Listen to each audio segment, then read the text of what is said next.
Hello, আসসালামু আলাইকুম everyone. সবাইকে ওয়েলকাম জানাচ্ছি আমাদের আজকের এই ওভারঅল রাইটিং গাইডলাইন ক্লাসে। আমি ফাহাদ ভাই তোমাদের সাথে আছি এবং আজকে আমরা রাইটিং পার্টের ওভারঅল সবকিছু দেখার চেষ্টা করব এই ক্লাসের মাধ্যমে। তোমরা একটু আগে ফাইনাল রিভিশন লাইভ ক্লাস করেছো, দীর্ঘ 3 ঘন্টা ক্লাস করেছো, এখন আবার আমার সাথে যুক্ত হতে হওয়া বা হচ্ছ। সো এত ডেডিকেশন তোমরা দেখাচ্ছ, এটা আনবিলিভেবল, অনেক বেশি সুপার ডুপার ক্রেজি লেভেলের রেসপন্স তোমরা আমাদেরকে জানাচ্ছ ভাইয়া। তো খুবই খুশি লাগছে, খুবই ভালো লাগছে তোমাদের রেসপন্স দেখে। তো আমরা চেষ্টা করবো সব কিছু মিলিয়ে সব কিছু একত্র করে যাতে ভালো প্রিপারেশন নিতে পারি, সে চেষ্টা ভাইয়ার তরফ থেকে থাকবে। একটু লেট করে জয়েন করেছি বিকজ আমাদের সব কিছু মিলিয়েই ভাইয়ার আরেকটা ক্লাস ছিল একটু আগে, ওই ক্লাসটা নিয়ে এই ক্লাসে জয়েন করতে একটু লেট হয়ে গিয়েছে ভাইয়া। So sorry for that. হয়তো তোমরা ওয়েট করেছো, আমরা 5 মিনিটস লেট করে জয়েন 9 মিনিটস লেট করে জয়েন করেছি ইন টোটাল। সো প্যারা নাই, লেট করে জয়েন করলো ভাইয়া, তোমাদের সেগুলো সব কিছুই কাভার আপ করে দিব, ঠিকঠাক ক্লিয়ার করে দিব ভাইয়া। সবাইকে একটু সময় দিই, একটু আমাকে জানাই যে ভাইয়ার কথাগুলো তোমরা লাউড অ্যান্ড ক্লিয়ার শুনতে পাচ্ছ কিনা এবং বোর্ডের লেখাটি তোমাদের কাছে ভিজিবল কিনা একটু আমাকে জানাও তো সবাই। তোমরা সব কিছু ক্লিয়ারলি এবং ভিজিবলি দেখতে পাচ্ছ কিনা একটু আমাকে জানাও। তানহা বলছো ওয়ালাইকুম আসসালাম, সবার সালাম আমি একবারে নিয়ে নিই। ওয়ালাইকুম আসসালাম রহমতুল্লাহি ওয়া বারাকাতুহু। এত সালাম তোমরা দিয়েছো, খুব মানে এফআরএল ক্লাসে দিয়েছো, এখানে দিয়েছো, সো একবারে সালাম দিলে এনাফ, আর নট যে এতবার দিতে হবে, সমস্যা নাই। আজকে ভাইয়া তোমাদেরকে আজকে কারোর সাথে কি দেখা হয়েছে আজকে ভাইয়া এখানে গিয়েছিলাম Motijheel model school and college. Motijheel model school and কলেজের কেউ কি এখানে আছো? কারোর সাথে কি আজকে এখানে এমন কেউ আছো কি না যার সাথে দেখা হয়েছে আজকে? মানে ইনসেন ট্রাস্ট মি, এমন রেসপন্স মানে তোমার তরফ থেকে ইংরেজির প্রথম পত্র তোমরা এত ভালো করেছো, এত ভালো করেছো, এত ভালো লাগা আমাদের কাজ করছে, মানে খুবই ভালো লাগছে ট্রাস্ট মি। তোমাদের গার্জিয়ানরা যেরকম উৎফুল্ল ছিল আজকে, তোমরা যেরকম উৎফুল্ল ছিল পরীক্ষা দেওয়ার পরে, আসলে মনে হয়েছে না আমাদের এই কষ্টটা সার্থক, এই ক্লাসগুলো নেওয়াটা সার্থক, সাজেশন দেওয়াটা সার্থক, তোমাদেরকে নিয়ে কাজ করার সমস্ত এফোর্ট কিন্তু সার্থক মনে হচ্ছিল। ঠিক আছে, হ্যাঁ একটু আর্লি শেষ করবো ভাইয়া, বেশি সময় নিব না, যেহেতু রাইটিং গাইডলাইন ক্লাস, এটা আমরা একটু দ্রুত করবো, হয়তো বা 45 কিংবা 1 ঘন্টার ক্লাস হবে। 1 ঘন্টার বেশি ক্লাস হওয়ার কথা না, আমরা 1 ঘন্টার মধ্যেই ইনশাআল্লাহ বা 45 মিনিটের মধ্যেই ইনশাআল্লাহ এই ক্লাসটা কাভার আপ করে ফেলবো, কমপ্লিট করে ফেলবো। সো ওভার দ্য টাইম আমাদের সাথে ভাইয়ের সাথে যুক্ত থেকো, যতক্ষণ ভাইয়া ক্লাস করাবো ততক্ষণ তোমরা একটু যুক্ত থেকো, ইনশাআল্লাহ আমরা সব কিছুই একসাথে কাভার আপ করে ফেলতে পারবো, সব কিছু সুন্দর মতো করেই কমপ্লিট করে ফেলতে পারবো ভাইয়া। ঠিক আছে, ওকে। একদিন আসবো। Good morning. হ্যাঁ অনুরূপা, তুমি কি এখন ঘুম থেকে উঠছো? হয়তো পরীক্ষা দিয়েছে, অনেকে টায়ার্ড ছিলা, অনেক কষ্ট করে তোমরা এখন পরীক্ষা দিয়ে এসে ক্লাসটা করছো, সো হইতে পারে টায়ার্ড ছিলা, হইতেই পারে, সমস্যা নাই। Hello, alright. সো আমরা শুরু করি আমাদের ক্লাসটি, বেশি কথা না বলি, তোমাদের সময় নষ্ট না করি, বিকজ এখন সময় নষ্ট করার মতো সময় কোনোভাবেই নাই। আমরা এখন ইম্পর্টেন্ট একটা খুবই ক্রুশাল মুহূর্তের মধ্য দিয়ে যাচ্ছি, তো সময় নষ্ট করার মতো সময় আমাদের কাছে কোনোভাবেই নাই। আচ্ছা, এখানে আমরা অন্য কোনো কমেন্ট করবো না তানহা বা শোয়েব, অন্য কোনো কমেন্ট যদি করো তাহলে ভাইয়া কিন্তু ব্যান করে দিব, তোমাদের এই গ্রুপ থেকে ব্যান করে দিতে বাধ্য হব। আমাদের সকল স্টুডেন্টের প্রয়োজন নাই, আমাদের এমন স্টুডেন্ট প্রয়োজন যারা কিনা নিজের জন্য ভালো কিছু বই আনতে পারবে এবং তার থ্রুতে, তার বদৌলতে অন্য আরও কিছু মানুষ ভালো কিছু পাবে, এমন মানুষ আমাদের প্রয়োজন। আমাদের অন্য কোনো মানুষের কোনো প্রয়োজন নাই, আসলেই নাই, অন্য কোনো মানুষের আমাদের একদমই প্রয়োজন নাই। যারা একটু ভালো মতো করে আমাদের সাথে থাকবে, হ্যাঁ, তারাই যাতে ভালো কিছু করতে পারে, তাদেরকে নিয়ে আমি কাজ করতে চাই।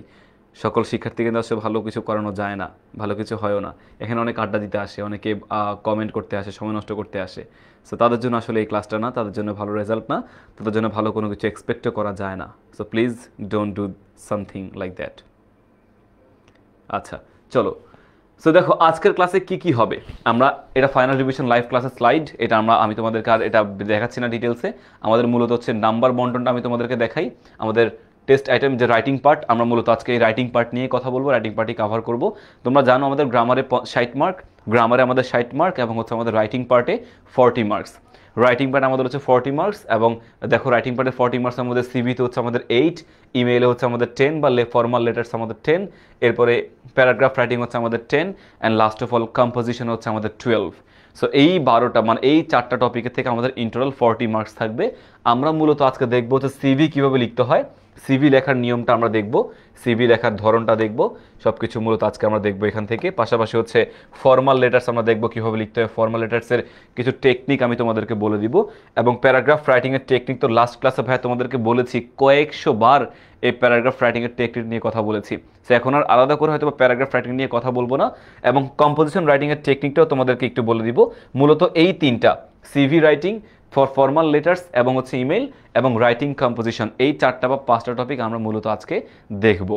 ঠিক আছে, অন্য কোনো জিনিস দেখবো না, কজ অন্য জিনিসগুলো মানে প্যারাগ্রাফ নিয়ে ডিটেলসে কথা বলবো না, কারণ প্যারাগ্রাফ নিয়ে আমাদের ফার্স্ট পেপারে আমরা অনেক কথা বলেছি। সেম জিনিসটা আমরা ফলো করলেই হবে, পার্থক্য একটাই, ইংরেজির প্রথম পত্রে প্রশ্ন ছিল, ইংরেজি দ্বিতীয় পত্রে কোনো প্রশ্ন থাকবে না, এতটুকুই পার্থক্য। আর সব কিছুই সেম, টপিক সেন্টেন্স লেখা, ডেসক্রিপশন সেন্টেন্স লেখা, তারপর আমাদের হচ্ছে যে কনক্লুডিং সেন্টেন্স লেখা, সব কিছুই সেম থাকবে, জাস্ট একটু একটু হালকা পার্থক্য আমাদের থাকবে যে এখানে প্রশ্ন ছিল, ওখানে প্রশ্ন ছিল থাকবে না, সেকেন্ড পেপারে প্রশ্ন থাকবে না, that's the basic difference, nothing else. So আচ্ছা, এটা আমাদের অনেক প্রশ্ন আছে এখানে, আমরা এটা বাদ দিয়ে দিই, এটা আমরা তো দেখবো না, আমরা দেখবো হচ্ছে ডিরেক্টলি কোয়েশ্চেন আনসারিংয়ে চলে যাবো আমরা ডিরেক্টলি কোয়েশ্চেন আনসারিংয়ে সরি আমাদের হচ্ছে ডিরেক্টলি রাইটিং পার্টে চলে যাবো আমরা, যেহেতু আমার স্লাইড সেম, আমরা ডিরেক্টলি রাইটিং পার্টে চলে যাই। হিয়ার দ্য রাইটিং পার্ট, আমরা এবার হচ্ছে মূলত রাইটিং পার্ট নিয়েই কথা বলবো। গ্রেট। সো রাইটিং পার্টে কী কী আছে দেখি। রাইটিং পার্ট, আচ্ছা এটা হচ্ছে আমাদের রাইটিং পার্ট। সো রাইটিং পার্টের প্রথমে আমাদের হচ্ছে writing CV with cover letter. আমরা কভার লেটার লেখার নিয়মটা একটু দেখি, সিভি লেখার নিয়মটা দেখি, বেসিক্যালি সিভি লেখার নিয়মটা দেখি। আচ্ছা একটু ভাই সিভি রাইটিংটা দেখেন ভাই, অবশ্যই তোমাদেরকে সব কিছু দেখাবো। আমাকে একটু জানাও তো, প্যারাগ্রাফ রাইটিং কি তোমাদেরকে দেখানোর দরকার আছে? অ্যাপ্লিকেশন আসার সম্ভাবনা অনেক বেশি, অর্ণব শেখ, অ্যাপ্লিকেশন আসার সম্ভাবনা কিন্তু অনেক বেশি। একটু আমাকে জানাও তো ভাইয়া, প্যারাগ্রাফ লেখার কি কোনো দেখানোর কোনো প্রয়োজন আছে তোমাদের, নাকি আমরা প্যারাগ্রাফ বাদে প্যারাগ্রাফের সময়টা আমরা অন্য টপিকের ক্ষেত্রে দিব? একটু জানাও, কজ প্যারাগ্রাফ তোমরা জানোই আমার মনে হয়, প্যারাগ্রাফ রাইটিং নিয়ে কি আলাদা করে এখন আজকে আবার দেখানোর দরকার আছে কি না একটু বলবা প্লিজ। লামিয়া বলছে জি না, দরকার নাই। তারপরে হচ্ছে বাকিরা কি বলছো, বাকিদের হচ্ছে কি মনে হয়? হ্যাঁ আচ্ছা, দরকার আছে কি ভাই? তোমাদেরকে দেখাবো আবার প্যারাগ্রাফ রাইটিংয়ের নিয়মটা। অল রাইট, আচ্ছা 100% কমন, হ্যাঁ কমন বাদ, আমরা ওগুলা নিয়ে কথা বলবো না। অনেকে মনে করতে পারে যে ভাই ফার্স্ট পেপার তো অনেক ভালো করছে, সেকেন্ড পেপারও খুব ভালো করে ফেলবো ইজিলি। না ভাই, এমনটা কিন্তু ভাবার কোনো কারণ নাই, এমনটা ভাবার কোনোই কারণ নাই প্লিজ। কজ তোমাদের ফার্স্ট পেপারের ক্লাস কিন্তু ভালো, এক্সাম ভালো দিয়েছো, সেকেন্ড পেপার কিন্তু খুব কঠিন এক্সাম হতে যাচ্ছে, মনে হচ্ছে খুব কঠিন এক্সামই হবে। একটা সহজ করলে আরেকটা কিন্তু কঠিন করার চান্স অনেক অনেক বেশি থাকে। সো এত বেশি লাফায়ও না, উড়িও না, পরে কিন্তু ডানা ভেঙে কিন্তু পড়ে যেতে পারো। পরে তোমাকে ডানা কাটা পরি, ডানা কাটা জিন, অনেক কিছু তোমাকে বলতে হতে পারে, এগুলো যাতে না বলতে হয় সেটা কিন্তু মাথায় রাখতে হবে। আচ্ছা, লাগবে না বলছে অনেকে, লাগবে বলছে অনেকেই, বাট আমি তারপরেও যদি পারি তোমাদেরকে দেখিয়ে দিব। সো দেখো, সিভি উইথ কভার লেটার, আমরা সিভি মানে কি?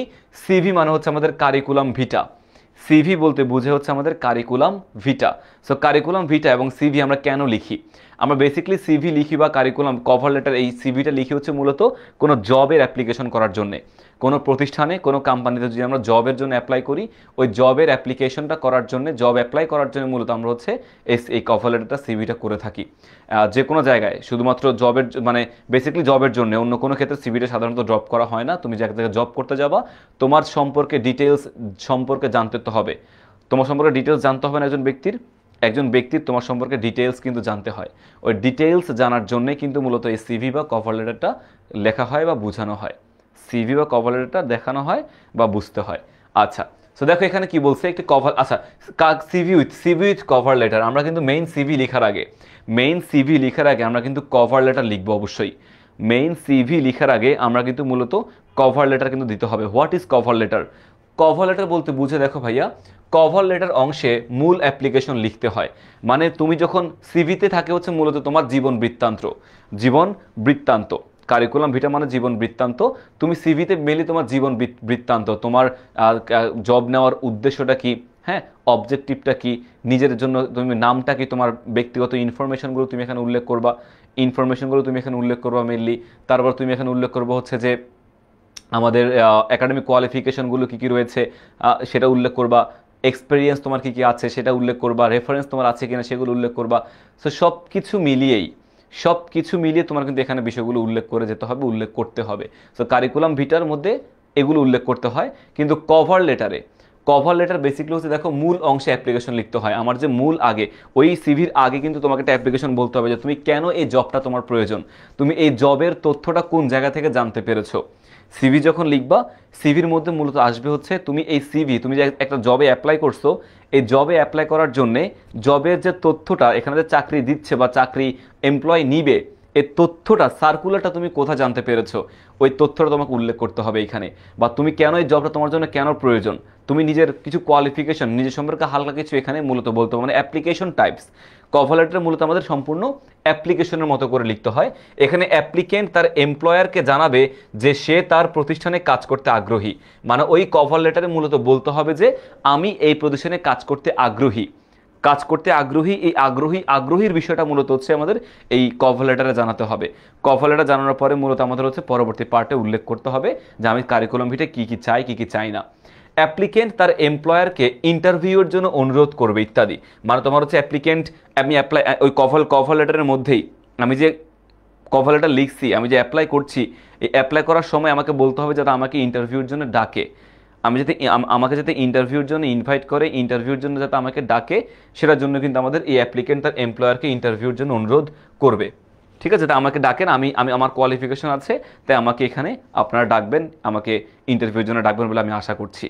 মূলত এই রিকোয়েস্টটা তাকে এখানে করতে হবে, জানাবে যে সে কাজ করতে আগ্রহী এবং তাকে ইন্টারভিউর জন্য অনুরোধ করবে এই পার্টে।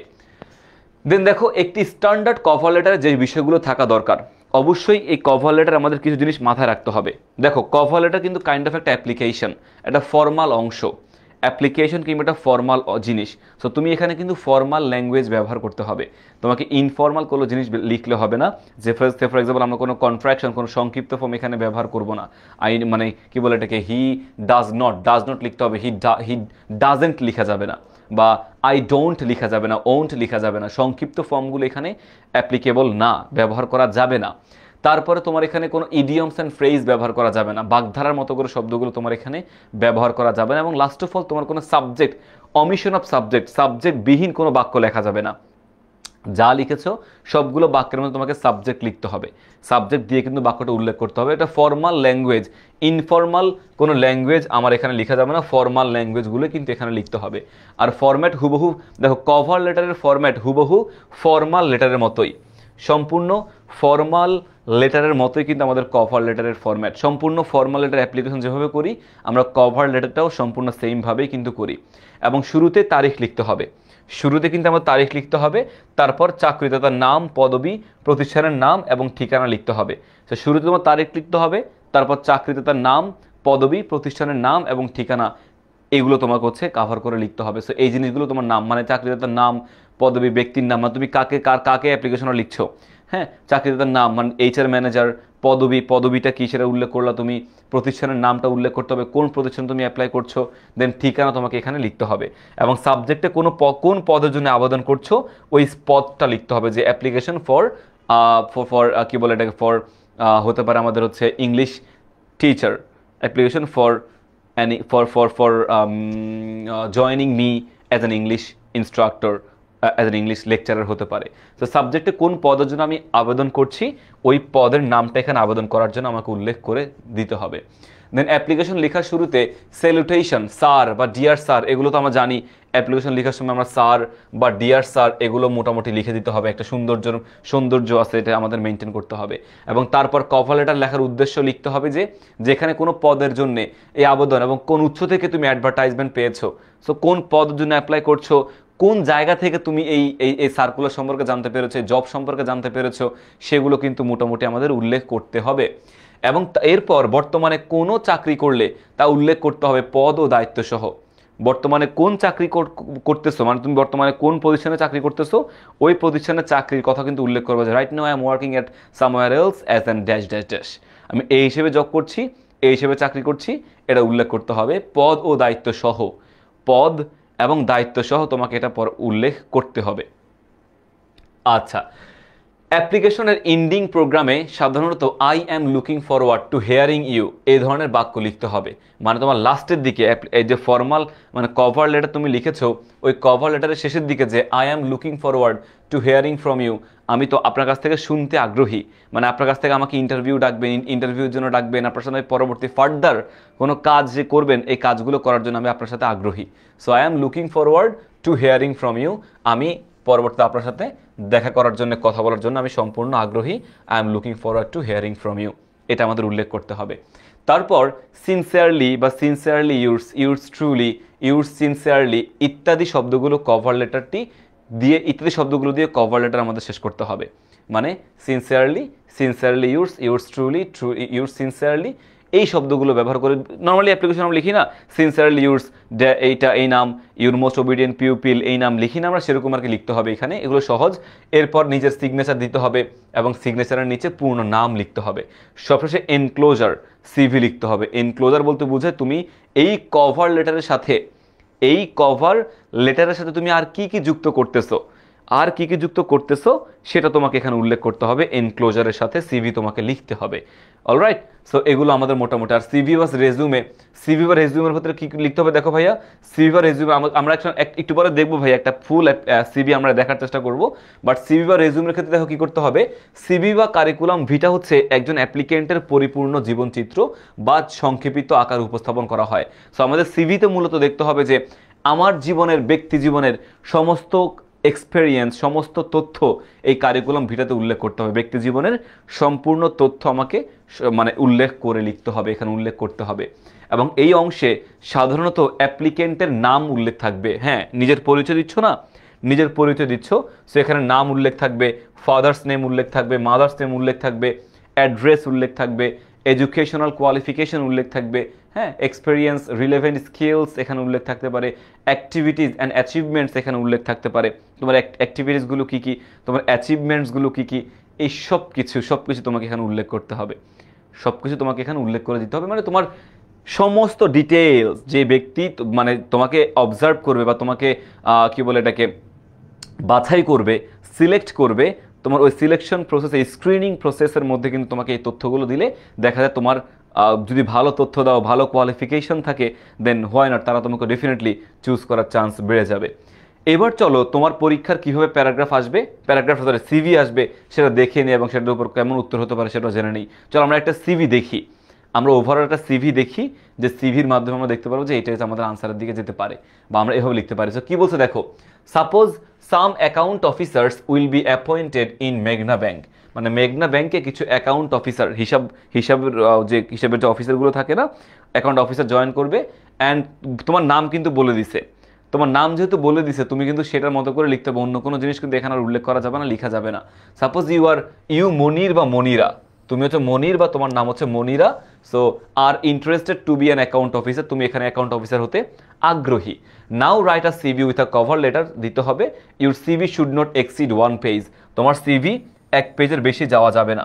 বলে দিছে যে তোমার সিভি 1 পেজের বেশি উল্লেখ করা যাবে না।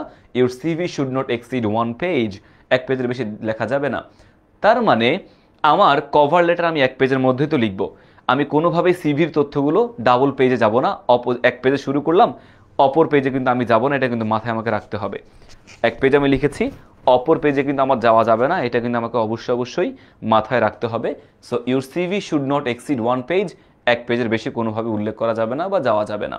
অলরাইট, মাস্ট এখানে দেখো ইম্পর্টেন্ট জিনিসগুলি মূলত আনতে হবে, যেহেতু 1 পেজের মধ্যে অনেক সময় দেখা যায় 1 পেজের মধ্যে দেওয়াটা টাফ হয়ে যায়, 1 পেজের মধ্যে আটানোটা টাফ হয়ে যায় বা কমপ্লিট করা টাফ হয়ে যায়। বাট তারপরেও যেহেতু আমাকে বাইন্ডিংস দিয়ে দিচ্ছে, 1 পেজের বেশি যাওয়া যাবে না, সো এই বাইন্ডিংস মেনটেন করে আমাকে লেখার চেষ্টা করতে হবে। কিছুই করার নাই, আমি জানি it's pretty much tough to complete to maintain, but after all if you can maintain then you will get good marks and it will prove your competency. হ্যাঁ, তোমার দক্ষতাকে এখানে বেসিক্যালি প্রকাশ করবে তুমি যদি কমপ্লিট করতে পারো। Your CV should not exceed 1 page, 1 পেজের বেশি লেখা যাবে না। অলরাইট, আমরা দেখি কী কী লিখবো, আমরা কীভাবে এই কভার লেটার লিখতে পারি বা কীভাবে আমরা সিভি লিখতে পারি, আমরা একটু দেখার চেষ্টা করি। তো সবার শুরুতে দেখো ভাই, এখানে আমরা তারিখ দিব, তারিখ অবশ্যই তারিখ উল্লেখ করতে হবে। তারিখ দিলাম, আচ্ছা 17 এপ্রিল তোমার পরীক্ষার তারিখ দিয়ে দিবা, 17 এপ্রিল 2025 পরীক্ষার তারিখ দিয়ে দিবা। যেদিন লিখতেছো ওই দিন তারিখ দিবা স্বাভাবিকভাবেই। অ্যাডভার্টাইজার বা হচ্ছে অ্যাডভার্টাইজার বলতে বুঝে হচ্ছে যে পোস্ট করছে, মানে কোম্পানি থেকে তো একজন ব্যক্তি পোস্ট করছে, তো ওই পোস্টের ওই ব্যক্তির কাছে আবার এটা যেতে পারে, এই জন্য অ্যাডভার্টাইজারও লেখা যায় বা HR ম্যানেজারও লেখা যায়। HR ম্যানেজার, HR বলতে কি বোঝায়? HR বলতে বুঝে হচ্ছে আমাদের human resource manager. Human resource manager, প্রত্যেকটা প্রতিষ্ঠানে প্রত্যেকটা কোম্পানিতে কিন্তু একটা ডিপার্টমেন্ট থাকে, হিউম্যান রিসোর্স ডিপার্টমেন্ট, হ্যাঁ, বা হিউম্যান রিসোর্স ম্যানেজমেন্ট ডিপার্টমেন্ট এটা থাকে, হ্যাঁ। সো এই প্রত্যেকটা ডিপার্টমেন্ট থেকে আমাদের এই সার্কুলারগুলো মেনলি আসে HR ডিপার্টমেন্ট থেকে। HR ডিপার্টমেন্ট বলে যে অমুক জায়গায়, মানে সব প্রতিষ্ঠান সব ডিপার্টমেন্ট HR ডিপার্টমেন্টের কাছে তোমার তথ্যটা পাঠায় যে আমার এই পদে একটা লোক লাগবে, ওই পদে একটা লোক লাগবে, দেন তারা ওই অনুযায়ী একটা পোস্ট তারা করে দেয় যে এই পদে লোক প্রয়োজন, ওই পদে লোক প্রয়োজন। আচ্ছা, সো দিয়ে দিলাম, তারিখ দিয়ে দিলাম, কার কাছে লিখতেছি, যেমন প্রিন্সিপাল সেরকম হচ্ছে আমাদের HR ম্যানেজারের কাছে আমি লিখতেছি, লিখে দিলাম। এবার ব্যাংকের নাম, কোন ব্যাংকে আমি, বা প্রতিষ্ঠানের নাম কোন প্রতিষ্ঠানের কাছে আমি লিখতেছি, বা ম্যানেজারটা কোন প্রতিষ্ঠানের, মেঘনা ব্যাংক লিমিটেড উল্লেখ করে দিয়েছে কিন্তু মেঘনা ব্যাংক, তো মধ্যে নামটা উল্লেখ করতে হবে এখানে, অন্য কোনো নাম কিন্তু এখানে উল্লেখ করা যাবে না, নামটা উল্লেখ করে দিয়েছে, নাম এবং ব্যাংকের নাম কিন্তু তোমাকে মনে রাখতে হবে।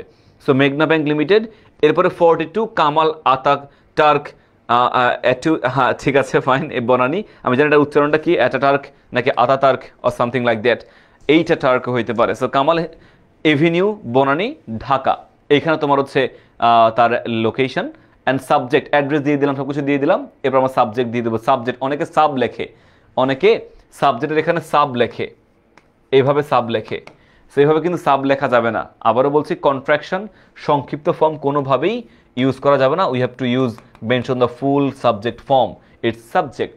An application for the post of an account officer, তো তুমি অ্যাকাউন্ট অফিসারের জন্য পোস্ট করছো, অ্যাপ্লিকেশন করছো, সেটা তোমাকে দিতে হবে, দিয়ে দিলা। ডিয়ার স্যার লিখতে হবে, একটা ফর্মাল দিতে হবে যে in from your advertisement published in the daily Sun on April 10, 2025 I came to know that you are looking for some candidates for the post of an account officer, মানে তুমি এখানে বলতে হবে কোন জায়গা থেকে এই সার্কুলারটা জানতে পেরেছো, কোন জায়গা থেকে তুমি সার্কুলারটা পেয়েছো, কোন জায়গা থেকে সার্কুলারটা জানতে পেরেছো, এটা তোমাকে সবার শুরুতে কিন্তু উল্লেখ করে দিতে হবে, আমি এই জায়গা থেকে সার্কুলার পেয়েছি, আমার এই জায়গা থেকে তথ্যটা আমি জানতে পেরেছি, that's why right now I am applying. Alright, having all the required qualifications, I like to offer myself as a candidate for the post. So সবকিছু required qualification সবকিছু পাওয়ার পরে, সবকিছু মেনটেন করার পরে আমি অফার করছি যে as a candidate for the post, আমি নিজেকে এই পোস্টের জন্য একজন ক্যান্ডিডেট হিসেবে মনে করে আমি এখানে অ্যাপ্লাই করছি, ক্যান্ডিডেট মনে করে আমি এখানে অ্যাপ্লাই করছি। My complete CV and other necessary documents is enclosed herewith, তো দেখছো আমি এখানে দিয়ে দিলাম, আমি এখানে অ্যাপ্লাই করতে, আমি ইন্টারভিউর জন্য কল চাই, আমি অ্যাপ্লাই করতে চাই, আমি এখানে অ্যাপ্লাই করেছি, বা আমি কোন জায়গা থেকে তথ্যটা জানতে পেরেছি, এই সব কিছু কিন্তু আমার এখানে উল্লেখ করে দিতে হবে, সব কিছু মূলত আমার এখানে উল্লেখ করে দিতে হবে। So therefore I request you to consider my application and oblige me thereby, so বলছে যে therefore I request you to consider my application, তাই আমি আপনাকে রিকোয়েস্ট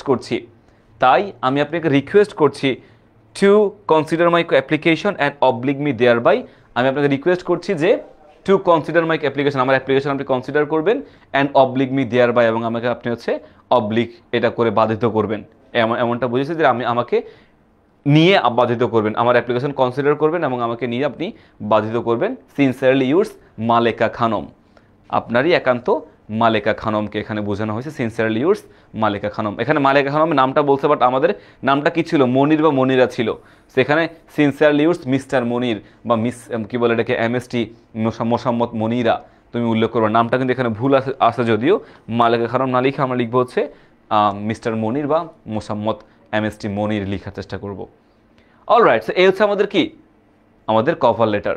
আশা করি কভার লেটারে কারো কোনো প্রবলেম নাই, সেম এই সিকোয়েন্স ফলো করে আমরা কভার লেটার লিখবো, অন্য কোনো কিছু আমাদের লেখার দরকার নেই, অন্য কোনো প্যারা নেওয়ার দরকার নাই। পরবর্তীতে আমরা চলে যাই হচ্ছে আমাদের কারিকুলাম ভিটাতে চলে যাই। কারিকুলাম ভিটা কিন্তু ভাই বিকালেও বলেছি যে কারিকুলাম ভিটার বানানটা কিন্তু ই, এই বানানটা কিন্তু আমাদেরকে মাথায় রাখতে হবে, বানানটা কিন্তু ভুল করা যাবে না, ই দিতে হবে। Curriculum Vita E of Maleka Khanam, Maleka Khanam না আমাদের হবে এখানে মনিরা, যদি নামটা দেওয়া ছিল, নাম দেওয়া না থাকলে তুমি any kinds of name you can use, no problem, Maleka Khanam would be all right. তো দেখো এখানে তুমি তোমার তোমার মালেকা খানমের অ্যাড্রেস দিবা। মালেকা খানমের, যেহেতু এখানে মেইনলি মালেকা খানম ব্যক্তির তথ্য দিবা, কোনো প্রতিষ্ঠানের তথ্য কিন্তু দিবা না, এখানে ব্যক্তির তথ্যটা মূলত এইখানে লিখবা। সো মালেকা খানম লেখার পর এখানে তুমি তথ্যটা দিলা।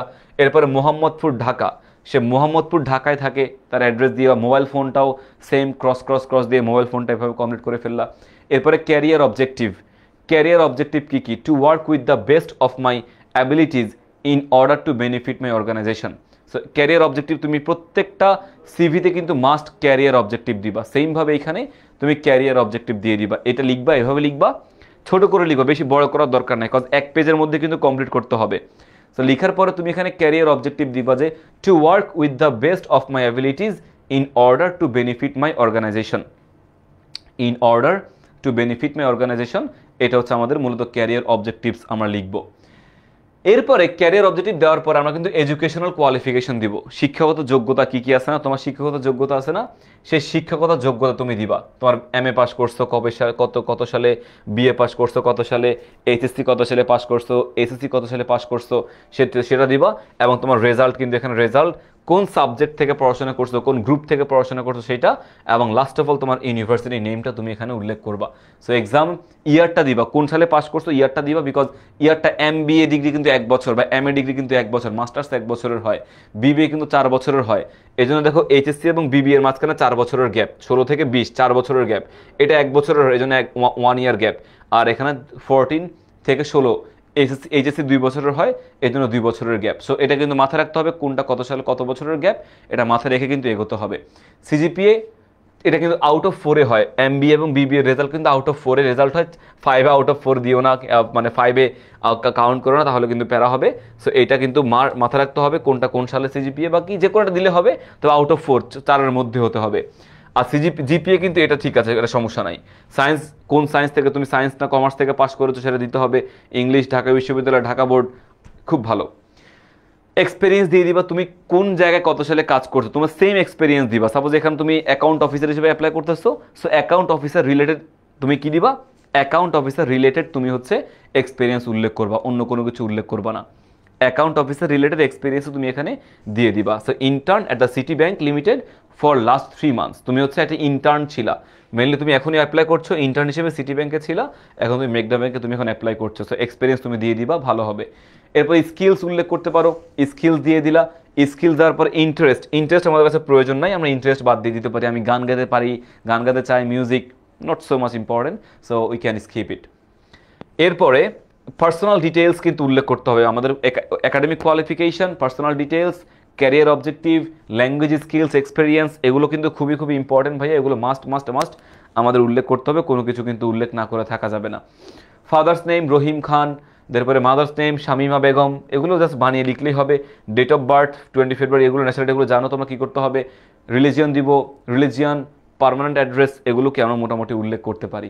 দেন রেফারেন্সেস উল্লেখ করবো আমরা। আসাদুজ্জামান জেনারেল ম্যানেজার, একজন ব্যক্তির রেফারেন্স উল্লেখ করে দিবা, যে কোনো একজন ব্যক্তির রেফারেন্স উল্লেখ করবা। এই যে এখানে তোমার হচ্ছে আসাদুজ্জামানের রেজাল্ট তুমি উল্লেখ করবা, general manager eastern bank limited, Mirpur branch, Dhaka. হ্যাঁ, নিজের মতো করে একজন ব্যক্তির রেফারেন্স দিয়ে দেবা। রেফারেন্স দিলে কিন্তু আলটিমেটলি ভালো হবে, কারণ প্রত্যেকটা কোম্পানির প্রত্যেকটা কিছু কিন্তু রেফারেন্সটা ফলো করে ভাইয়া, সব কিছুই রেফারেন্স দেখে, রেফারেন্সের মাধ্যমে তোমার সব কিছু মেনটেন করা হয়, সব কিছু দেখানো হয়। So reference is very very important. Mirpur branch, Dhaka, cellphone, এত। এই হচ্ছে মোটামুটি আমাদের সিভির রাইটিংয়ের ধরন। এবং পরে কিন্তু সিগনেচার দিয়ে দিবা, এখানে মালিকা খানম হোক আর ঝালেকা খানম হোক, যে খানমই হোক না কেন, তুমি এখানে একটা সিগনেচার দিয়ে দিবা। এই হচ্ছে মোটামুটি আমাদের কি রাইটিং সিভির ধরনটা। রাইটিং সিভির সিস্টেমটা হচ্ছে মোটামুটি আমরা এভাবেই কিন্তু রাইটিং সিভিটা কমপ্লিট করব। এই ডিটেলস তোমাদেরকে দেখালাম। সিভি রাইটিং নিয়ে আর কারো কোনো কনফিউশন আছে একটু আমাকে কমেন্ট করে জানাইতো ভাইয়া। ক্যারিয়ার অবজেক্টিভ কি বলছো, চলে গেছে ভাই, একটু আরেকবার লিখো তো। পার্সোনাল ইনফরমেশন এজ দিতে হয় না, এজ দেওয়ার দরকার নাই, কারণ এজ তোমার ডেট অফ বার্থ উল্লেখ করো না, এই ডেট অফ বার্থ উল্লেখ করছো না, ডেট অফ বার্থ উল্লেখ করলে তোমার সেখানে বয়স তো সেখান থেকে বের করা যায়, আলাদা করে এজ লেখার দরকার নাই। হ্যাঁ, ক্যারিয়ার অবজেক্টিভ সবগুলো সিভিতেই কিন্তু সেম লিখতে পারো, সমস্যা নাই। ক্যারিয়ার অবজেক্টিভ সবগুলো সিভিতে তুমি মোটামুটি সেম লিখতে পারো। আর যদি কমন কোনো স্পেসিফিক কোনো ওয়ার্ড না লিখো, তাহলে মোটামুটি কমন লেখা যাবে, প্রবলেম হবে না। সবাইকে বুঝতে পারছি? আমাদের রাইটিং সিভি, কভার লেটার এবং রাইটিং সিভি কিন্তু 1 পেজের মধ্যে শেষ করবা, ডাবল পেজ যাওয়ার দরকার নেই, 1 পেজের মধ্যে শেষ করতে হবে ভাইয়া। সবাই বুঝতে পারছি? সবাই বুঝতে পারছি? সবাইকে বুঝতে পারছি? একটু আমাকে জানাই কষ্ট করে যে ভাই আমরা সবাই সব কিছু বুঝতে পারছি, কোনো প্রবলেম নাই, আমরা বুঝতে পারছি। একটু সবাই আমাকে জানাও প্লিজ, একটু দ্রুত আমাকে জানাও সব কিছু বুঝতে পারছো কিনা।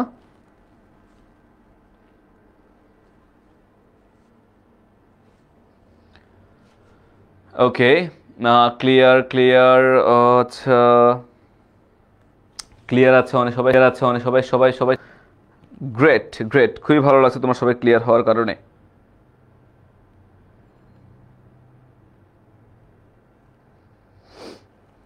ওকে, সবাই ক্লিয়ার আছি না? ফাইন, পরবর্তী পার্টে আমরা যাই। সিভি দেখো, writing CV with cover letter suggestion, আমরা কিন্তু সাজেশন দিব এখন তোমাদেরকে। অলরেডি তোমার সাজেশন জানোই কোনটা ইম্পর্টেন্ট, এটা বলার কিছু নাই। Management trainee, probationary officer in renowned bank আর মাল্টিন্যাশনাল কোম্পানি, এটা ইম্পর্টেন্ট। অ্যাসিস্ট্যান্ট টিচার বা লেকচারার, হাইলি ইম্পর্টেন্ট, খুবই খুবই খুবই খুবই important. For the post of medical representative, medical রিপ্রেজেন্টেটিভের জন্য এটা ইম্পর্টেন্ট অনেক। For the post of computer operator, computer operator জন্য এটা important. For the post of an software engineer, computer programmer or IT officer, এটার জন্য এটা কিন্তু ইম্পর্টেন্ট। সবগুলো কিন্তু ইম্পর্টেন্ট, কোনোটা বাদ দেওয়া যায় না। তবে লেকচারার ইন ইংলিশ এবং অ্যাসিস্ট্যান্ট টিচার কিন্তু অনেক অনেক বেশি ইম্পর্টেন্ট। এরপরে এগুলো দেখো, এই যে অফিসার, মার্কেটিং রিপ্রেজেন্টেটিভ, এরপরে customer care manager, liberation for the post of librarian, liberation না লাইব্রেরিয়ান, লাইব্রেরিয়ানটা খুব বেশি না বাট পড়ে যেতে পারো। Marketing officer, marketing executive, multinational company দরকার আছে। Office assistant, news journalist, receptionist, এগুলো কিন্তু ইম্পর্টেন্ট ভাইয়া। সব কিছু দেখে যেও, কোনোটা কিন্তু ফালানোর মতো না, কোনোটা কিন্তু বাদ দেওয়া যাবে না। ফর্মাল লেটার্স অথবা ইমেল আমরা এখন দেখব। আমরা এখন ফর্মাল লেটার লেখার নিয়মটা দেখব।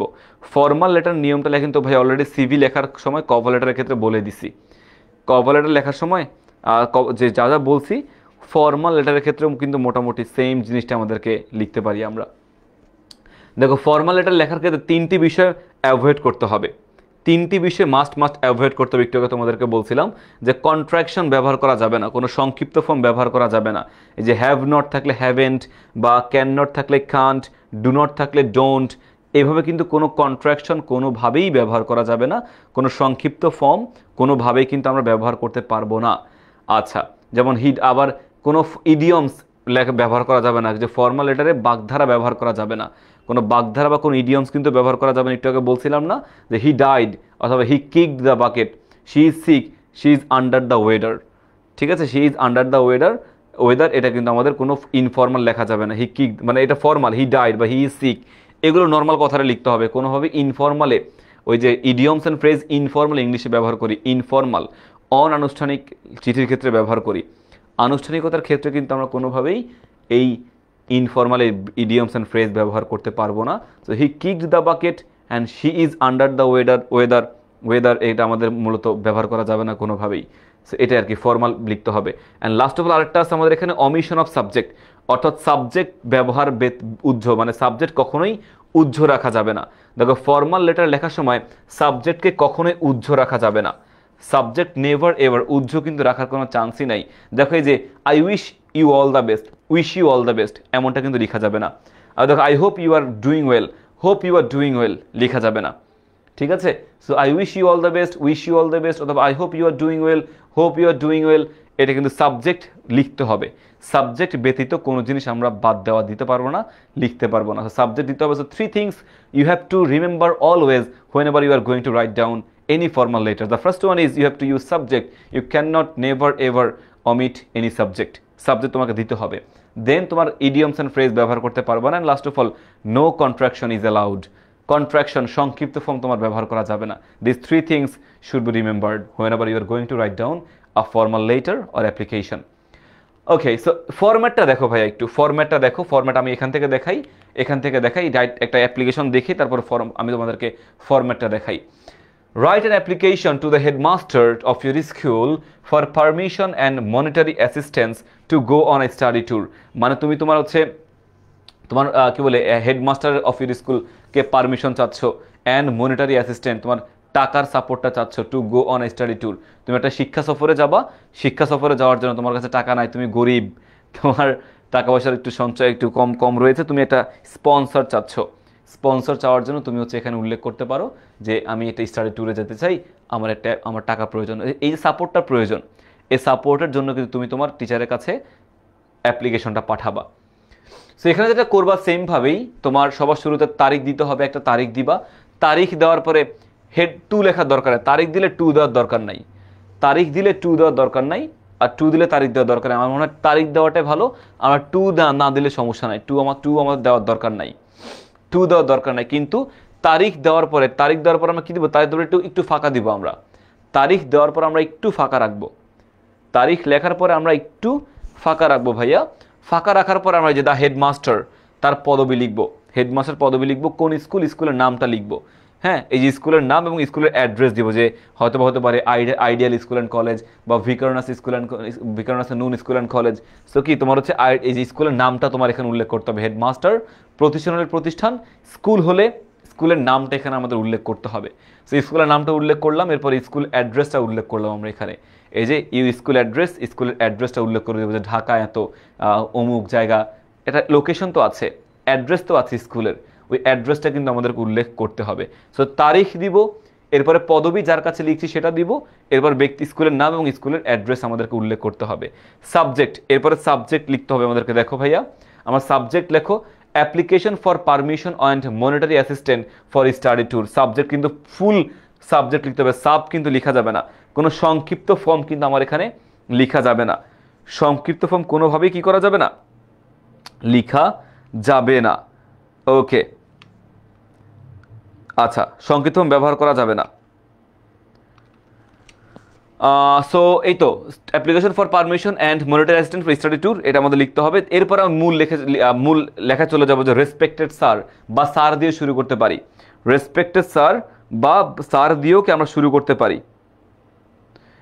ওকে, রেসপেক্টেড স্যার বা স্যার দিয়ে শুরু করতে পারি, যে we the students of class, your class of class 10 লিখে দিবা, তোমার ক্লাস 10 তুমি পড়ো, ক্লাস 10 লিখবা বা ক্লাস 9 লিখলা, যে কোনো একটা ক্লাস লিখলে সমস্যা নাই। So we are the student of class 10 humbly wish to inform you that we are planning to go on a study tour to mention, একটা প্লেস দিবা, টু একটা মেনশন প্লেস, যে কোনো প্লেস তুমি এখানে উল্লেখ করে দিলা। হ্যাঁ, as a part of our academic enrichment,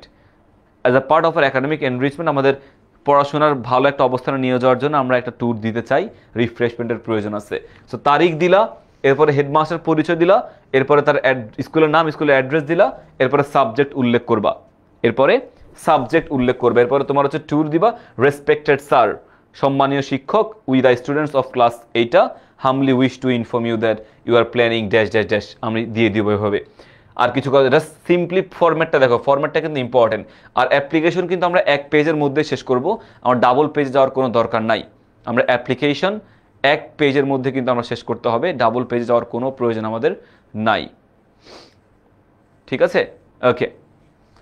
দেখো, this tour will help us learn beyond text book and gain real experience related to. So তুমি যে স্টাডি ট্যুরে যাচ্ছ, স্টাডি ট্যুর মানে এটা একটা প্রতিষ্ঠান, ডিপার্টমেন্ট তোমাকে টাকা দিয়ে হেল্প করবে।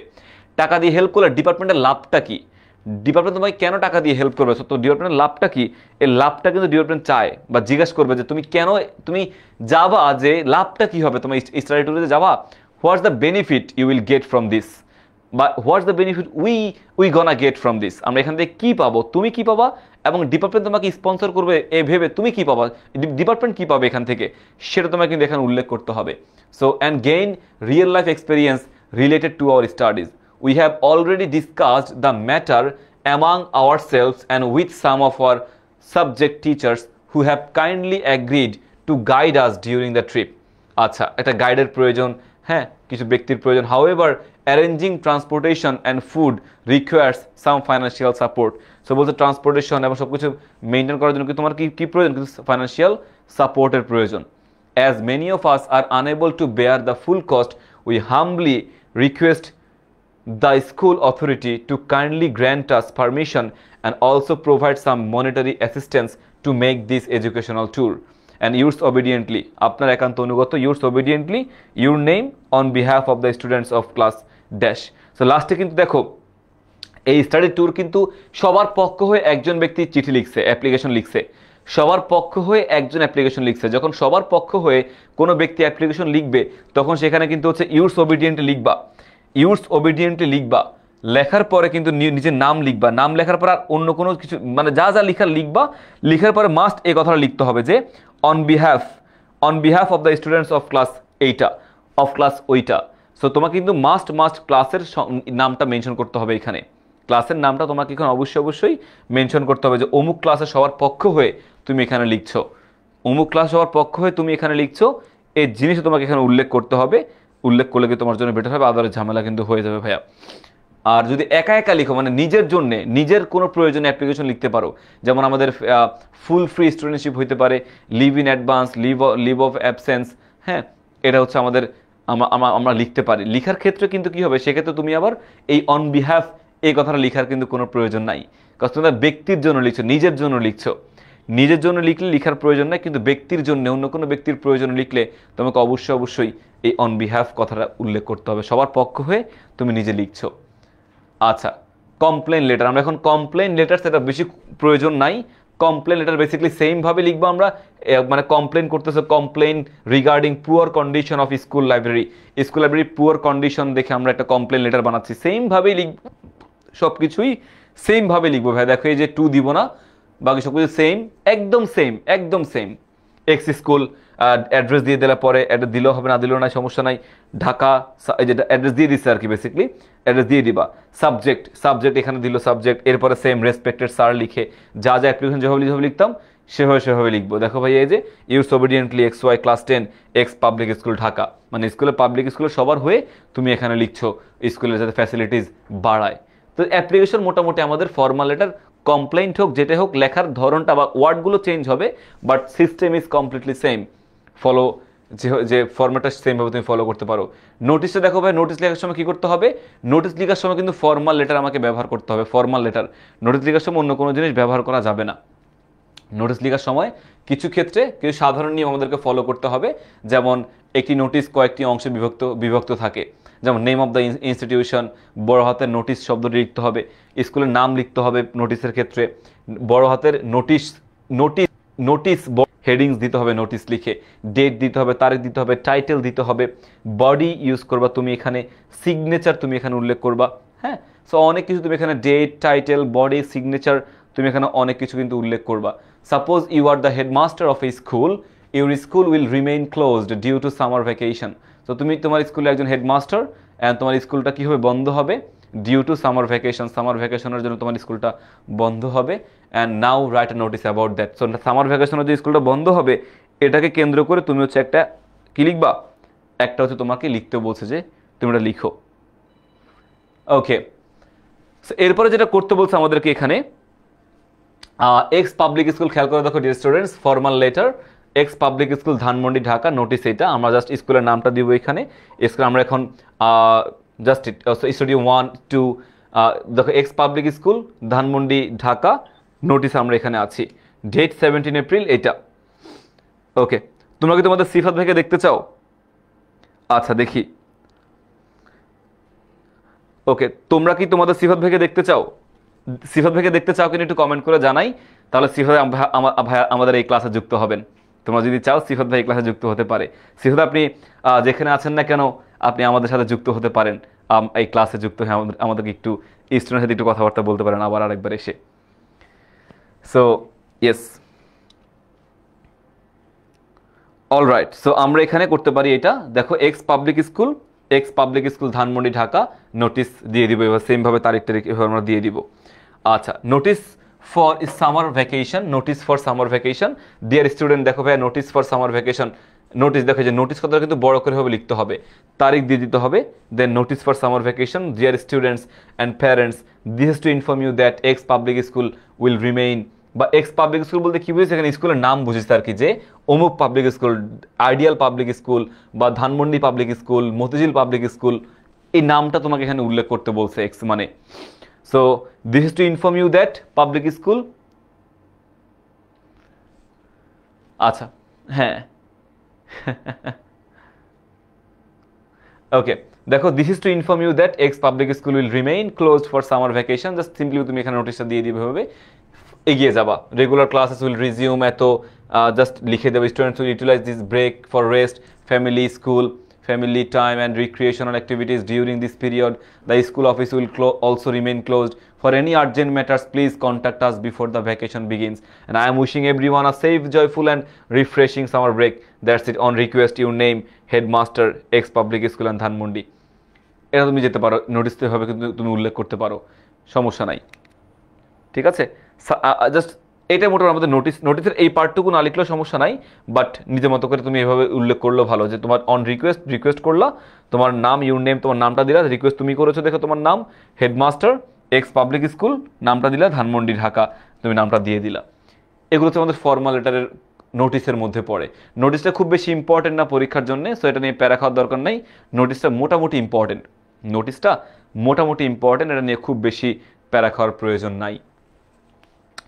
ওকে, এরপরে আমরা যাই, আমাদের এরপরে কি আছে দেখো, সাজেশন দিয়েছে এখানে। সাজেশন আমরা জানি কি কি সাজেশন এখানে আছে। Permission, monetary assistant, study tour, computer lab, club, canteen. এটা ভাই তোমাদেরকে পিডিএফ দিয়ে দিব, সো আমি জানি তোমরা বুঝতে পারছো এখানে কোনটা ইম্পর্টেন্ট, আলাদা করে বলার কিছু নাই। এগুলো পিডিএফ দিয়ে দিলে পিডিএফ থেকে তুমি দেখে নিলেই হবে, জাস্ট এটাই ইম্পর্টেন্ট। সো প্যারাগ্রাফ রাইটিংয়ে চলে যায় ভাইয়া। আমরা জানি প্যারাগ্রাফ রাইটিংয়ের জন্য যা যা দরকার, আমরা তিনটা জিনিস এখানে মাথায় রাখবো। দেখো, টাইটেল অনুযায়ী প্যারাগ্রাফের একটা উপযুক্ত টাইটেল আমরা দিব। আমরা সুন্দর, হ্যাঁ ক্ষুদে লাগছে না, আমি আজকে বিকেল 3টা থেকে এখন পর্যন্ত টানা ক্লাস নিচ্ছি, 4টা থেকে 4টা, বেসিক্যালি সকাল 11টায় ভাইয়া বের হয়েছি তোমাদের এক্সাম সেন্টার ভিজিটের জন্য। 11টা এক্সাম সেন্টার ভিজিট করে মতিঝিল গেছি, ওখান থেকে 3টায় অফিসে আসছি, বিকেল 3টায় অফিসে এসে 4টার দিকে ক্লাস নেওয়া শুরু করছি। 4টা থেকে 7টা পর্যন্ত তোমাদের এফআরএল ক্লাস হয়েছে। 7টা থেকেই 7টা 10 থেকেই ভাইয়ার আরেকটা ক্লাস তোমার শুরু হয়েছে, ডেমো ক্লাস, ওইটা নিলাম। ওইটা শেষ হয়েছে প্রায় 8:30 দিকে, 8:20-এর দিকে বা শেষ হয়েছে, এই জন্য তোমার ক্লাসে একটু পিছাইছি। ওইটা শেষ হওয়ার পরে তোমাদের হচ্ছে ক্লাসটা 8:45 থেকে 54 থেকে বা যখন শুরু করছি এখনও পর্যন্ত ক্লাস নিয়েছে। সো টানা 4টা থেকে টানা এখনও পর্যন্ত ক্লাস। তোমার দুর্য ভাইও সেম, অন্যটা ক্লাসে গেছে তোমাদের ক্লাসটা নিয়ে। সো তোমাদের যদি ক্ষুধা লেগে থাকে, আমাদের কিন্তু ক্ষুধা অনেক বেশি, কষ্ট অনেক বেশি। সো এটা মাথায় রাখতে হবে ভাইয়া, একটু কষ্ট করে পড়ি, আর বেশিক্ষণ ক্লাস হবে না, 10-15 মিনিট ক্লাস হয়ে শেষ করে ফেলবো। সো যে কোনো প্যারাগ্রাফে আমরা সুন্দর একটা টাইটেল দিব, এবং প্যারাগ্রাফ লেখার সময় বললাম যে টাইটেলের ক্ষেত্রে প্রথম শব্দগুলো কিন্তু ক্যাপিটাল লেটার লিখবো আমরা। টাইটেলের ক্ষেত্রে প্রথম শব্দগুলো কিন্তু আমরা ক্যাপিটাল লেটার লিখবো।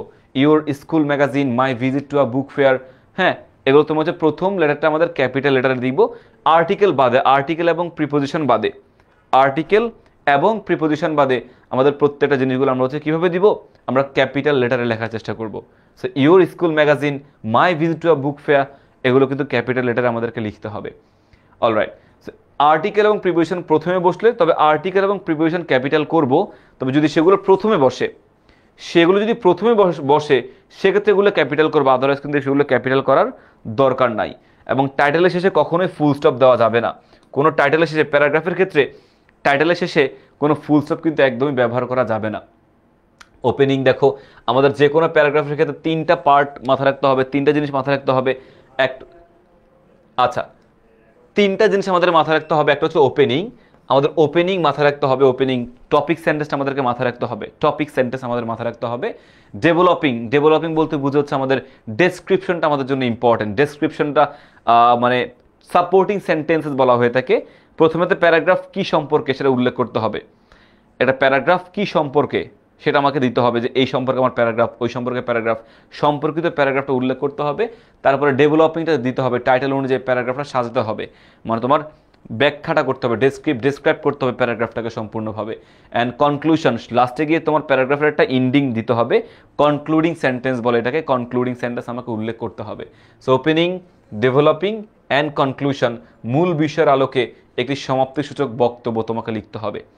মূল বিষয়ের আলোকে একটা সমাপ্তিসূচক বক্তব্য তোমাকে এখানে লিখতে হবে ভাইয়া। সো পার্টস অফ এ প্যারাগ্রাফের 3টা পার্টস এখানে খেয়াল করো, topic sentence, supporting sentences, concluding sentence তোমাকে উল্লেখ করতে হবে। টপিক সেন্টেন্স তো বললাম একটু আগে ভাইয়া, টপিক সেন্টেন্সেস টপিকে উল্লেখ করা থাকবে। সাপোর্টিং সেন্টেন্সেস তোমার হচ্ছে অনেকগুলো সাপোর্টিং সেন্টেন্স উল্লেখ করবা ওই প্যারাগ্রাফ রিলেটেড। যখন একটা প্যারাগ্রাফ লিখবা, প্যারাগ্রাফ কিন্তু জাস্ট ওই টপিকের উপর মানে তোমার কেন্দ্র করে লিখবা, অন্য কোনো জিনিস একটা প্যারাগ্রাফে আনার কোনো দরকার নাই। জাস্ট সিম্পলি নর্মাল যা লিখছো তাকে কেন্দ্র করে, সাপোজ ট্রি প্ল্যান্টেশন পরীক্ষাতে আসলে ট্রি প্ল্যান্টেশন নিয়ে লিখবা, বা লোডশেডিং পরীক্ষাতে আসলে ট্রাফিক জ্যাম আসলে ট্রাফিক জ্যামে কেন্দ্র করে লিখবা। জাস্ট ওই টপিকে কেন্দ্র করে লিখতে হবে, আজে বাজে হাবিজাবি লিখে পেজ বড় করার দরকার নাই। একটা প্যারাগ্রাফ কতটুকু লিখবা? একটি প্যারাগ্রাফ সাধারণত তোমার হচ্ছে 2 থেকে 2.5 পেজ বা 3 পেজ লিখলে হবে, 2 থেকে 3 পেজ লিখলে প্রিটি মাচ এনাফ একটা প্যারাগ্রাফের জন্য। পরবর্তী হচ্ছে প্যারাগ্রাফ যখন লিখবা তুমি প্যারাগ্রাফের মধ্যে শব্দ কতটুকু দিবা, অনেক সময় শব্দের লিমিট উল্লেখ করা থাকে, শব্দের লিমিট উল্লেখ করা না থাকলে তুমি হচ্ছে সিম্পলি 20 মানে তোমার 20 লাইন লিখবা, 18 থেকে 20 লাইন, আর শব্দ হচ্ছে তোমার 180 থেকে 220 বা 250 ওয়ার্ডসের মধ্যে, 200 থেকে 250 ওয়ার্ডসের মধ্যে প্যারাগ্রাফটা লিখবা ভাইয়া এটা। সো লিস্টিং প্যারাগ্রাফ আসতে পারে, ন্যারেটিং আসতে পারে, কম্প্যারিজন কন্ট্রাস্ট আসতে পারে, কজ অ্যান্ড ইফেক্ট প্যারাগ্রাফ আসতে পারে। সো নানান রকমের প্যারাগ্রাফ কিন্তু এখানে আসতে পারে।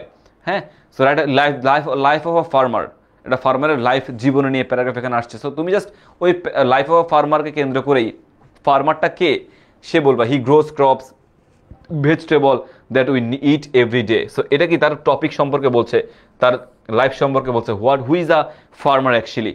So life of a farmer এটা আমরা মোটামুটি এখানে এভাবে সিরিয়াল মেনটেন করে টপিক সেন্টেন্স দিব, তার সমস্ত কার্যকলাপ সারাদিন সে কী করে, তার জীবন সে কীভাবে অতিবাহিত করে, এগুলো কিন্তু আমাকে পরবর্তীতে উল্লেখ করে দিয়ে দিব আমরা। আচ্ছা, এগুলো তুমি জানো। লাস্টে গিয়ে তোমার we should respect farmers and support them so that they can have better life. সে মোটামুটি খুব কষ্টে দিন কাটায় না, খুব বেশি টাকা সে পায় না। সো উই থেকে শুরু করে এখানে লাইফ সব কিছু মোটামুটি আমরা এখানে কনক্লুডিং সেন্টেন্স উল্লেখ করে ফেললাম। So topic sentence, supporting sentences and concluding sentence এটা আমরা উল্লেখ করব। সিম্পলি এভাবে কিন্তু আমরা এগিয়ে যাব, এভাবে আমরা লিখবো, টপিক সেন্টেন্স দিব, সাপোর্টিং সেন্টেন্স দিব এবং কনক্লুডিং সেন্টেন্স দিব। এক্সট্রা অন্য কোনো তথ্য দেওয়ার দরকার নাই, জাস্ট এখানে কোনো কোয়েশ্চেন নাই। সো নিজের মতো করে আমাদের ব্রেন স্টর্মিং করে টপিকটা তথ্যগুলো বের করতে হবে, অন্য কোনো জিনিস কিন্তু এখানে আনা যাবে না। প্যারাগ্রাফের সাজেশন এখানে আছে দেখো ভাইয়া, এই পুরোটা হচ্ছে আমাদের বেসিক্যালি প্যারাগ্রাফের সাজেশন, পিডিএফ দিয়ে দিব, সেখান থেকে প্যারাগ্রাফটা দেখে নিও, সমস্যা নাই। লাস্ট অফ অল আমরা কম্পোজিশনে চলে যাবো এখন। কম্পোজিশন আমরা এখন চলে যাব। কম্পোজিশন লেখার ক্ষেত্রে দেখো ভাইয়া, বিভিন্ন পরীক্ষায় কম্পোজিশন থেকে প্রশ্ন আসলে বিভিন্ন বিষয় কেন্দ্র করে আসে। তোমার personal experience, a journey by boat, a journey by launch, a journey by plane, a journey by train, a journey by bus, অনেক কিছু এখানে কিন্তু আসে। সো ফ্যামিলিয়ার টপিক, পরিচিত যে কোনো টপিক থেকে কিন্তু পরীক্ষাতে আসতে পারে। রিসেন্ট ইভেন্টস, জুলাই রিভলিউশন নিয়ে পরীক্ষাতে আসতে পারে। হ্যাঁ, ফ্যামিলিয়ার টপিক্স হচ্ছে ফুটবল বা ব্যাডমিন্টন, স্পোর্টস নিয়ে আসতে পারে, বা যে কোনো জিনিস নিয়ে পরীক্ষাতে আসতে পারে। এবং future plan, aim in life নিয়ে পরীক্ষাতে কিন্তু আসতে পারে। তো সাধারণত এই 4টা টপিকের উপর বেস করে কিন্তু আমাদের ফিউচার প্ল্যানটা বা টপিক সেন্টেন্সটা চলে আসে। সো এবার চলো তোমার পরীক্ষায় কিভাবে কম্পোজিশন আসবে সেটা দেখে নেই, এবং সেটার উত্তর কেমন হতে পারে সেটাও কিন্তু আমরা জেনে নেই। চলো, write a composition on your favourite হবি।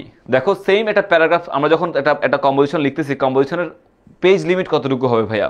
একটা প্যারাগ্রাফ মোটামুটি 5 থেকে 7 পেজ লিখলে এনাফ। 5 থেকে 7 পেজ কিন্তু আমাদের একটা প্যারাগ্রাফ লিখলে কম্পোজিশন লিখলে এনাফ। এর বড় করতে পারো, কম্পোজিশনের কোনো নির্দিষ্ট কোনো লিমিট নাই। সো তুমি করতে পারো, কিন্তু একটা কম্পোজিশনের মধ্যে তোমার অনেক কিছু জিনিস, অনেকগুলো প্যারা করে তোমাকে কম্পোজিশন লিখতে হবে, অনেকগুলো প্যারা করে লিখতে হবে। তোমার প্রত্যেকটা প্যারাগ্রাফে কিন্তু কোনো প্যারা দেওয়া যায় না, একটা প্যারাতে কিন্তু প্যারাগ্রাফ লিখতে হয়। কিন্তু কম্পোজিশন তুমি চাইলে অনেকগুলো প্যারা করতে পারো, অনেকগুলো, দেখো এখানে অনেকগুলো প্যারা দিয়ে তুমি হচ্ছে কম্পোজিশন করতে পারো। সো একটা প্যারা দিয়ে না, অনেকগুলো প্যারা তোমাকে দিতে হবে। তোমার প্রথমে তো ইন্ট্রোডাকশন দিতে হবে। Suppose your favourite hobby, what is hobby, hobby কেন একটা ব্যক্তির জন্য প্রয়োজন, কি কি হবি মানুষের থাকতে পারে, কি কি হতে পারে, এবং তোমার হবিটা কি, এইটা সবার শুরুতে তোমার ওই প্রথমে তোমার ইয়াতে দিতে হবে, কি বলে এটাকে, ফেভারিট হবিতে তোমার উল্লেখ করতে হবে। তো আমি আবারও বলছি, প্রথমে দিতে হবে তোমার হচ্ছে হোয়াট ইজ হবি। হবি বলতে কি বোঝায়? হ্যাঁ, একটা মানুষ হবির মানে কখন হবিটা কাজে লাগায়, কি ধরনের হবি একটা মানুষের থাকতে পারে, এবং তোমার হবিটা কি, এই 4টা বা 5টা জিনিস তুমি তোমার ইন্ট্রোডাকশনে উল্লেখ করবা। এরপরে তোমার ফেভারিট হবি, মনে করো তোমার গার্ডেনিং অথবা প্লেয়িং ফুটবল, এমন কিছু হতে পারে। সো গার্ডেনিং হলে গার্ডেনিং কেন, কি গার্ডেনিং তোমার আছে, তুমি কি করছো। প্লেয়িং ফুটবল হলে ফুটবল খেললে, হ্যাঁ গার্ডেনিংয়ের কখন গাছ লাগাও তুমি, গার্ডেন থেকে তুমি কি পাও, কীভাবে তুমি গার্ডেনের যত্ন নাও, হ্যাঁ গার্ডেনের ফুল দিয়ে তুমি কি করো, নানান জিনিস তুমি এখানে উল্লেখ করতে পারো। কখন তুমি মানে কার থেকে তুমি হেল্প নাও, কিভাবে তুমি গার্ডেনিংয়ের দিকে গিয়েছো, কেন গিয়েছো, যত কিছু লেখা যায় গার্ডেনিং সম্পর্কে তুমি সব কিছু লিখে ফেললো ভাইয়া, সব কিছু। সো ইউর হবি সম্পর্কে আমরা লিখলাম। এই যে রিডিং বুকস, অনেকের হবি হচ্ছে রিডিং বুকস। তো তুমি কোন ধরনের বই পড়তে ভালো লাগে, কোন রাইটারের বই পড়তে ভালো লাগে, কখন বই পড়ো, কেন রিডিং বুকস তোমাকে ভালো লাগে, এগুলো কিন্তু তোমাকে হচ্ছে কম্পোজিশনের মধ্যে লিখতে হবে। এবং কম্পোজিশনে কিন্তু নির্দিষ্ট কোনো কি নাই, ওয়ার্ড লিমিট নাই, তবে তুমি 5 থেকে 7 পেজ লিখলে হবে। এটা মোটামুটি 500 থেকে 700 ওয়ার্ডস 800 ওয়ার্ডসের মধ্যে কম্পোজিশন কমপ্লিট করে ফেললেই বেটার। হ্যাঁ, আচ্ছা, আর কোনো প্যারা আশা করি হবে না। লাস্টে গিয়ে আমাদের একটা কনক্লুশন ইউজ করতে হবে যে সবার ওভারঅল হবির ইম্পর্টেন্স, হবি থাকলে তোমার লাইফটা কেন হয়েছে বা কেন হবি প্রয়োজন, তুমি মানুষকে কোনো সাজেশন দিতে চাও কিনা হবি রিলেটেড, কোনো সাজেশন দিতে চাও কিনা হবি রিলেটেড, তুমি সেটাও কিন্তু এখানে উল্লেখ করতে পারো যে I feel proud to say that reading books is my favourite hobby, it is not only fun but also very useful in life, I enjoy it every day and hope to continue it for the rest of my life. So লাস্টে একটা সুন্দর conclusion তুমি এখানে উল্লেখ করে দিলা, এটা হচ্ছে আমাদের কম্পোজিশন হয়ে যাবে। আর কম্পোজিশনের সাজেশনটা জাস্ট দেখো ভাই কোনটা important, hobby, reading newspaper, aim in life, wonders of modern science, হ্যাঁ সায়েন্স ইন এভরিডে, বা এগুলো তোমার ইম্পর্টেন্ট। আমি পিডিএফ দিয়ে দিব, role of student, youth, then game you like most, journey by enjoyed, research, social services, everyday life experience ইত্যাদি। Okay, আর এটা আমাদের ওই গ্রুপে জয়েন করার জন্য বলেছে, ফ্রি A+ সাজেশন গ্রুপ, তুমি তো এই গ্রুপে আছোই, বলার কিছু নাই আর। এটা হচ্ছে বেসিক্যালি আমাদের রাইটিং পার্ট সাজেশন, তোমাদেরকে এগুলো দিয়ে দিচ্ছে অলরেডি, এগুলো ভাই পিডিএফ দিয়ে দিলে সেখান থেকে তুমি জিনিসগুলো নিয়ে নিও বা দেখে নিও। সো এই হচ্ছে মোটামুটি আমাদের রাইটিং পার্টের সাজেশন, রাইটিং পার্টের ওভারঅল সাজেশন ভাই, তোমার মানে জাস্ট টিপস অ্যান্ড ট্রিক্স বা ক্লাসে তোমাদেরকে আমি দেখিয়েছি বা দিয়েছি, চেষ্টা করেছি সবগুলো দেখানোর জন্য, সব কিছু দেখাতে পেরেছি হোপফুলি। আমরা অ্যাপ্লিকেশন দেখেছি, আমরা প্যারাগ্রাফ রাইটিং দেখেছি, কম্পোজিশন দেখেছি, আমরা হচ্ছে সিভি রাইটিং দেখেছি, সব কিছু একটা গ্রামার পার্টে ইংলিশ সেকেন্ড পেপারে যা যা আসা উচিত, যা যা আসতে পারে সব কিছু আমরা একবারে কাভার করে ফেলেছি বলে বিশ্বাস ভাইয়ার। তো যাদের কোনো প্রবলেম, আশা করি কোনো প্রবলেম তোমাদের থাকবে না। আমাদের এফআর এর ক্লাস কমপ্লিটেড, আমাদের রিভিশন ক্লাস কমপ্লিটেড। আমার আর রিভিশন কোনো ক্লাসে তোমার সাথে হয়তো আর আসবো না, যুক্ত হব না, এফআর এর ক্লাসটা করে ফেললাম। পরীক্ষার আগে কোনো ক্লাস, মানে পরশু তোমাদের সেকেন্ড পেপার পরীক্ষা, তো পরীক্ষার আগে আমি আর হয়তো বা নাও আসতে নাও পারি, তোমাদের অন্যান্য টিচাররা হচ্ছে সেই ক্লাসগুলো নিতে পারে হয়তোবা, বাট দোয়া তোমাদের জন্য সবসময় আছে, সবসময় ছিল এবং সবসময় থাকবে। তোমার যে কোনো পরীক্ষা, যে কোনো কিছু পরীক্ষাতে ফাটাফাটি একটা এক্সাম আজকে দিতে পেরেছো, সামনের এক্সামগুলো তুমি ফাটাফাটি দাও, ভালো কিছু করো, সেটাই ইনশাল্লাহ ভালো কিছু হবে বলে বিশ্বাস করি আমরা। ঠিক আছে, সো তোমাদের জন্য অনেক অনেক দোয়া থাকবে, অনেক অনেক শুভকামনা থাকবে।